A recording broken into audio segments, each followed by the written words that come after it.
hello friends, namaste. Welcome back to my another video. చాలా మందిని చూస్తుంటే బాధగా అనిపిస్తుంది. బికాస్ లైఫ్‌లో ఎలాంటి గోల్స్ లేకుండా, మనం ఇది చేద్దాము, అది చేద్దాం అనకుండా, ఏదో స్టార్ట్ చేస్తున్నారు పనులు. ఆ తర్వాత ఆ పనులని ఎలా క్లోజ్ చేయాలి? పోనీ దాని గురించి ఏమైనా ప్రయత్నిద్దామా? దాని గురించి ఏమైనా ప్రొసీడింగ్స్ తీసుకుందామా? అనేది మాత్రం ఏం లేదు.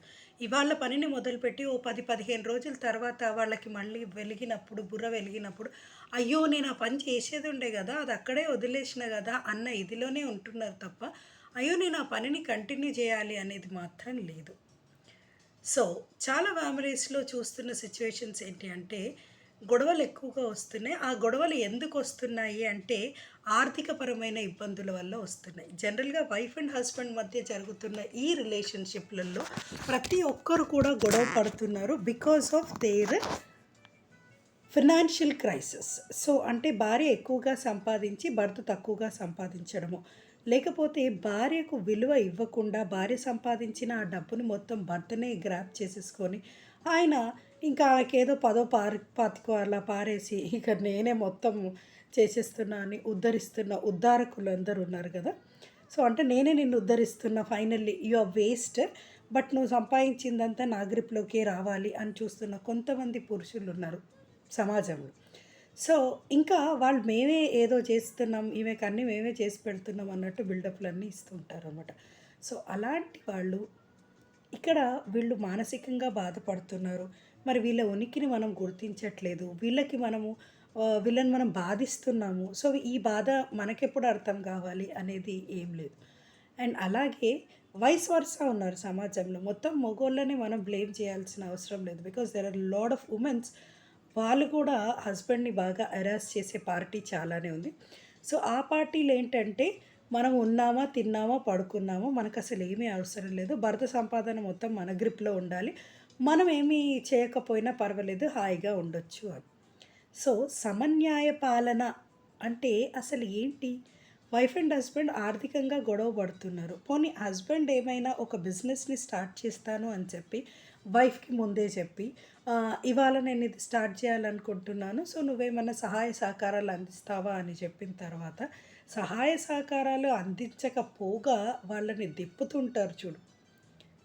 అంటే ఒక సిస్టమాటిక్ మేనర్‌లో వెళ్ళే వాళ్ళు అంటే ఎవరికీ ఇష్టం ఉండదా? పోనీ, పోనీ ఇతను ఒకసారే ఇలా చెప్తున్నాడా, నేను లైఫ్‌లో బాగుపడతాను, నేను బిజినెస్‌లన్నీ చేసేస్తాను అని చెప్పేసి, బిజినెస్‌లేవి స్టార్ట్ చేయకుండా జస్ట్ ఇనిషియేషన్ చేసి, నేను అది చేస్తే బాగుండేదేమో, వీళ్ళు ఆల్రెడీ ఆ ఆలోచనని ఎగ్జిక్యూట్ చేసేసారు, నేను ఇంకొక ఆలోచన తీసుకొచ్చాను, దాన్ని కూడా వీళ్ళు ఎగ్జిక్యూట్ చేసేసి, అంటే ప్రతిసారి నువ్వెందుకు చేయలేకపోతున్నావు? ఎందుకు బ్లేమ్ గేమ్ అవుతుందది?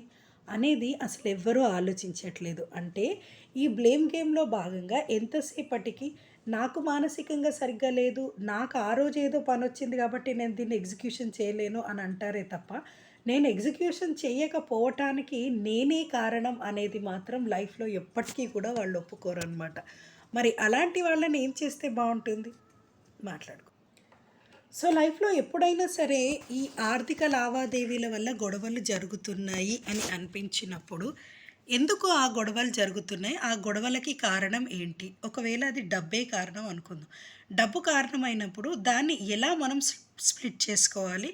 ఏ విధంగా మనము ఒకరిని ఒకరు అర్థం చేసుకొని ముందుకు సాగాలి అనే ఒక చిన్ని ప్రణాళికను కనుక వైఫ్ అండ్ హస్బెండ్ ఏసుకోగలిగితే చాలా మంచిది. బికాజ్ ఇండివిజువల్‌గా ఉండి వాళ్ళిద్దరూ పెళ్లి చేసుకొని, ఇండివిజువల్‌గా ఒక ఫ్యామిలీగా వాళ్ళిద్దరు మారి లైఫ్‌లో లీడ్ చేస్తేనేమో పరిస్థితి వేరేగా ఉంటుంది. కానీ అలా కాకుండా ఇద్దరు పిల్లలు వాళ్ళకి పుట్టడం, లేదా ఒక బేబీయో, ఒక బాబో పుట్టడం లాంటివి జరిగినప్పుడు ఆ పిల్లల పరిస్థితి ఏంటి? ఈ ఆర్థిక పరిస్థితులు సరిగ్గా లేకపోతే ఆ పిల్లలని ఏం చేద్దాం అనుకుంటున్నారు? ఆ పిల్లల ఫీజుల పరిస్థితి ఏంటి? ఆ పిల్లల తిండి తిప్ప పరిస్థితి ఏంటి? ఇవన్నీ కూడా ఆలోచించాల్సిన విషయాలు. కాకపోతే సమ్‌టైమ్స్ మనము ఎంత సంపాదించినా కూడా, అంటే ఇప్పుడు కుబేర కుటుంబాలున్నా గూడా వాళ్ళకి ప్రాబ్లమ్స్ రావా అంటే వస్తాయి. వాళ్ళకి ఆర్థిక లావాదేవీల వల్ల ప్రాబ్లమ్స్ రావా అంటే వాళ్ళకి గూడా వస్తాయి. కాకపోతే ఒక్కొక్క ఇంట్లో ఒక్కొక్క నిర్మలా సీతారామన్ వెలియాలి అనమాట. అంటే ఇప్పుడు కార్యేషు దాసి కరణేషు మంత్రి భోగ్యేషు మాత అని మనం మాట్లాడుకుంటున్నప్పుడు అని పురాణాల్లో ఉన్న స్త్రీలని గురించి మనం మాట్లాడుకుంటాము. ఎక్కడైతే స్త్రీలు గౌరవింపబడతారో అక్కడే దేవతలు ప్రసన్నమవుతారు అనే పెద్ద పెద్ద కొటేషన్‌లన్నీ మనం మాట్లాడుతుంటాం. కానీ మరి ఆ పెద్ద పెద్ద కొటేషన్‌లని మనం పాటించడానికి అవి కావా? అంటే ఒక పెద్ద క్వెషన్ మార్క్ అనమాట. బికాజ్ ఇంట్లో ఆడవాళ్ళు చాలా తక్కువగా కనిపిస్తూ ఉంటారు. మరి అదేంటో అర్థం కాదు. కొన్ని ఫ్యామిలీస్‌లో ఆడవాళ్ళు భర్తలను చాలా తక్కువగా చూస్తారు. మరి అదేంటో కూడా నాకు అర్థం కాదు.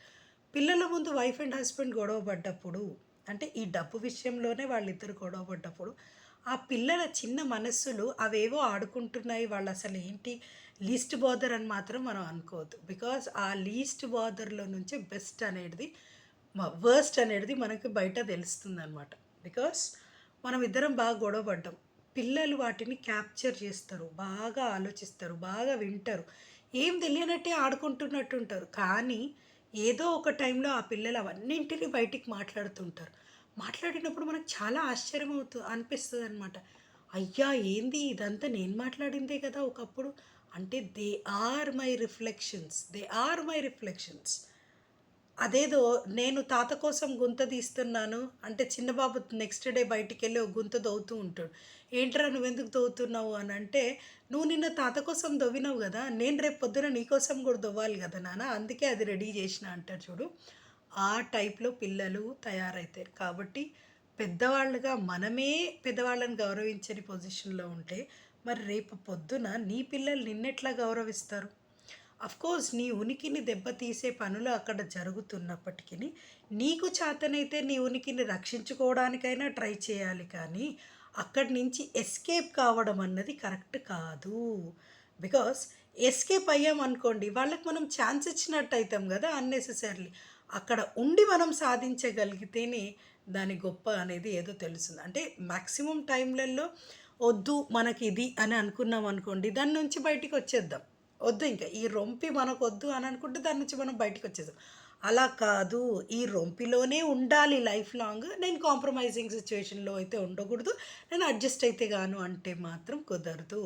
నువ్వు కాంప్రమైజ్ కావాలి, నువ్వు అడ్జస్ట్ కావాలి. అలాంటి సిచ్యువేషన్లలోనే అక్కడ మనం ఉండాలి. ఆ రొంపి తప్పదు అన్నప్పుడు అక్కడి నుంచి మనం పారిపోయే సిచ్యువేషన్ లేదు అని మనకు తెలిస్తే అక్కడి నుంచి పారిపోకుండానే మనని మనం సాధించుకోగలగాలి. ఒకవేళ అలా సాధించుకోలేకపోతున్నామే అనుకుందాం.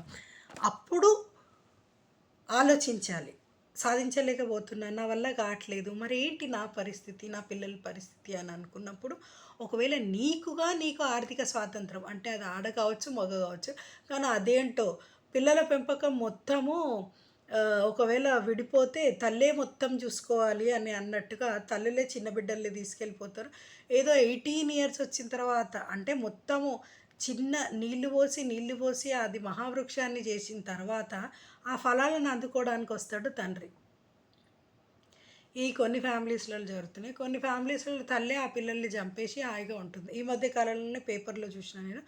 అబ్బా! ఎంత బాధ అనిపించిందంటే వాళ్ళకి ఆర్థిక పరిస్థితులు బాలేక. అంటే సమాజంలో ఈ ఫైనాన్షియల్ క్రైసిస్ అనేది ఎంత ఒక బెట్టింగ్ యాప్‌ల కన్నా డేంజరస్‌గా జరుగుతుంది. ఎలా అయితే బెట్టింగ్ యాపులలో జనాలు వాళ్ళ ప్రాణాలను కోల్పోతున్నారో, అదే సిట్యుయేషన్‌లో భాగంగా అలాంటి సిట్యుయేషన్‌లోనే ఆర్థిక భారాన్ని మోయలేక ఎళ్తున్నాం. మరి తలకు మించిన భారం ఎందుకు? ఎంత చెట్టుకు అంత గాలి అన్నట్టుగా నువ్వు ఎంత సంపాదిస్తున్నావో, అంతే సంపాదన లోపల నువ్వు ఖర్చు కూడా చేసుకుంటే మంచిది గదా! కాదు నా ఖర్చులేమో ఎక్కువగా ఉంటాయి, నా సంపాదనేమో గింతే ఉంటది అంటే ఎంత ఇది? లగ్జరీ లైఫ్‌కి అలవాటు పడిన వాళ్ళు జీవితంలో ఎప్పుడు కూడా మళ్ళీ ఒక లో రేంజ్‌కి వచ్చినప్పుడు బయటకి రాలేరు. అలా రాలేని పక్షంలో, అలా మేము రాము అని తెలిసిన పక్షంలో అసలు లగ్జరీ లైఫ్‌కి ఎందుకు అలవాటు పడాలి? మనం రూ. 10 సంపాదిస్తున్నామంటే జస్ట్ మనం రూ. 7 సంపాదిస్తున్నామని ఫీల్ అయ్యి మిగిలిన రూ. 3 దాచిపెట్టాలి. అట్లా 3 రూపాయలు దాచిపెడితే ఫైనల్‌గా నెలకి ఎంత అవుతాయి చెప్పండి? సంవత్సరానికి ఎంత అవుతాయి చెప్పండి నెలకి? రూ. 10 వచ్చినాయి అనుకుందాం. రూ. 7 ఖర్చు పెట్టి రూ. 3 పెడితే 12 36 అంటే 36,000 ఏమైనా చేయొచ్చు తెలుసా 36,000తోటి? కాబట్టి ఆర్థిక ప్రణాళిక అన్నది చాలా చాలా ఇంపార్టెంట్. ఇంట్లో గొడవలు రాకుండా ఉండాలి అంటే ఈ ఫైనాన్షియల్ క్రైసిస్ రాకుండా కట్ చేసేసేయాలి. మరి ఫైనాన్షియల్ క్రైసిస్ రాకుండా కట్ చేయాలంటే కొన్ని ఖర్చులు వాళ్ళు పెట్టుకోవాలి, కొన్ని ఖర్చులు వీళ్ళు పెట్టుకోవాలి. అంటే ఒకవేళ ఒప్పందం ప్రకారం హస్బెండే ఖర్చులు పెట్టాలి ఇంటికి, ఒక సరుకులు అట్లిట్లా పిల్లల బాధ్యత అని ఆలోచించేటప్పుడు సగం పిల్లలకు సంబంధించినవి మీరు తీసుకోవాలి, సగం పిల్లలకు సంబంధించినవి వాళ్ళు తీసుకోవాలి. అప్పుడే కదా గొడవలు రాకుండా ఉంటాయి. ఎప్పుడైనా మేజర్‌గా మిడిల్ క్లాస్ వాళ్ళు ఎట్లుంటదంటే త్రిశంకు స్వర్గంలో కొట్టాడుతుంటారు. అటు పైకెళ్ళలేరు, ఇటు కిందికెళ్ళలేరు. మరి మధ్యస్థంగా ఉండి బాధపడుతూ ఉంటారు. అలా బాధపడకుండా ఉంటూ చాలామంది ఇంకా కొంతమంది బాధపడకుండా ఉంటూ మీ లైఫ్‌ని మీరు సెట్ చేసుకోవచ్చు. ఇంకా కొంతమందిని చూస్తే అయితే ముచ్చటేస్తది తెలుసా అసలు. వాళ్ళ ఇంట్లో చాలా లెస్ ప్రైజెస్ ఉంటాయి. అసలు వాళ్ళు సంపాదించేది చాలా తక్కువ. కానీ వాళ్ళు చాలా హ్యాపీగా ఉంటారు. ఎందుకంటే ఎవరైతే ఈ ఫైనాన్షియల్‌గా ఈ డబ్బుని ఎవరైతే కరెక్ట్‌గా మెయింటైన్ చేయగలుగుతారో వాళ్ళ ఇంట్ల ధనలక్ష్మి రాకపోయినా పర్వాలేదు కానీ ఇల్లు మాత్రం సుఖశాంతులతో హాయిగా ఉంటుంది. సో మై డియర్ ఫ్రెండ్స్, ఎప్పుడైనా సరే ఈ కొట్లాటలు పీకులాటలు లేకుండా మీ పిల్లలకి మీరు మంచి లైఫ్ని ఇవ్వాలి అనుకుంటే వైఫ్ అండ్ హస్బెండ్ ఇద్దరు ఈ ఆర్థిక మైన లావాదేవీల మధ్య గొడవలు పడకుండా హ్యాపీగా ఉంటే పిల్లలు కూడా చాలా సంతోషంగా ఉంటారు. అండ్ మన పిల్లలు వేరే పిల్లలకి ఆదర్శంగా నిలవాలి అని అంటే మనం ఫస్ట్ ఇంట్లో గొడవలు పడకుండా ఉన్నామంటే మన పిల్లలు కూడా హ్యాపీగా పీస్ఫుల్గా ఉంటారు. అలా పీస్ఫుల్గా మన పిల్లల్ని మనం ఉంచగలిగినప్పుడే మనము విజయం సాధించినట్టు. ఒకవేళ మన పిల్లలు గొడవ పడి మనల్ని చూసి మన పిల్లలు గొడవపడి ఆ తర్వాత మళ్ళీ అదంతా రచ్చ రచ్చ అయిందనుకోండి. సో దానివల్ల మీరు ఎంత కష్టపడి ఇన్ని డబ్బులు పెట్టి ఇంత సాధించి ఏం చేసినా కూడా అది waste of time, waste of thing. So మీరు ఆ పిల్లల్ని ఏదో గొప్పగా పెంచేస్తున్నాము, నా పిల్లలు చాలా గొప్పగా అయిపోతున్నారు అంటే మాత్రం మీరు ఊహలలో బతుకుతున్నట్టే. దయచేసి వేకప్. మీరు ఏం చేసినా పిల్లల కోసమే చేస్తున్నాము అంటే పిల్లల బాగోగులే చూసుకోవాలి అనుకుంటే మాత్రం బాగుండండి, గొడవ పడకండి.